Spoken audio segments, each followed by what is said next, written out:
Hi, it's me again with Corel tips and tricks. Pretty neat, cool, maybe seamless pattern made with this right here. And if you want to take a screenshot of that, when you do something like this, you need odd amount of lines. So I've drawn out 2 lines.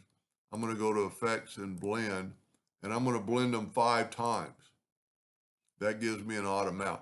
You don't have to break the blend apart, but if you start doing that, you'll find just easy to just remember to break it all apart. I'm going to control G and then I'm going to hit P to put it in the center of the page. I'm going to make a duplicate and I'm going to rotate it 60 degrees. And then I'm going to hit D again and it rotated 120 degrees. So the reason you want odd lines is that you can have your graphic in the center of the deal, center of the page, center of the whatever, but do not take away that center line. So we're going to go until we get a diagonal line down, and then just go through here and cut out these lines. This would be a good deal to hold down the Alt key and do that right there, and then just take those 2 lines out. And what did I do wrong? Oh, I deleted the wrong line. So you want to delete this line and this line, because that's what you want right there. Now, if you would group this together, you'll make life a lot easier. I'm going to go ahead and delete that one so it won't be in the way. I'm going to take my Smart Fill tool and I'm going to do a little different colors this time. I'm going to do blue on the top. I'm going to do red there, and maybe I'll do this purple.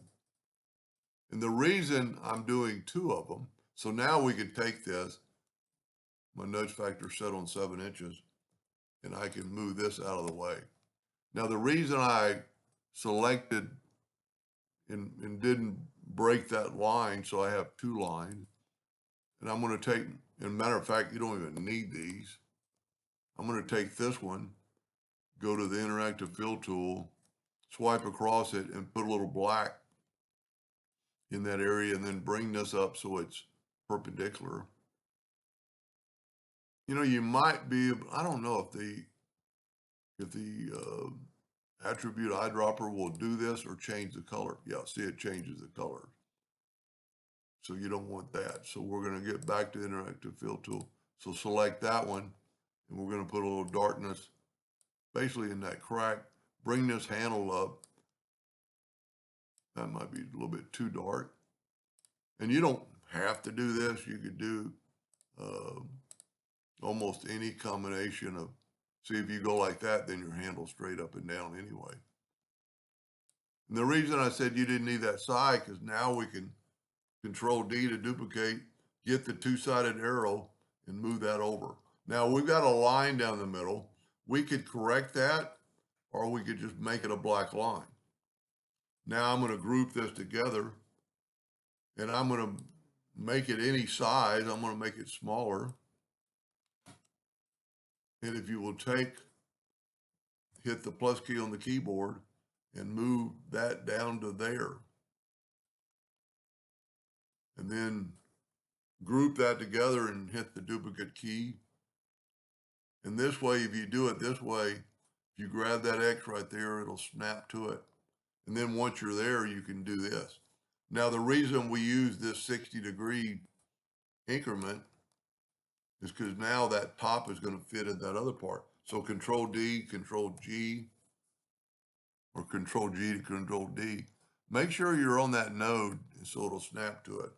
And then you can just Control D. I don't know which one I like better, but you could play around. And this would be a very good one to clone, because that way you could really see what's going on in real time. Pretty cool little graphic. Hope that gave you an idea or two, and thank you for watching.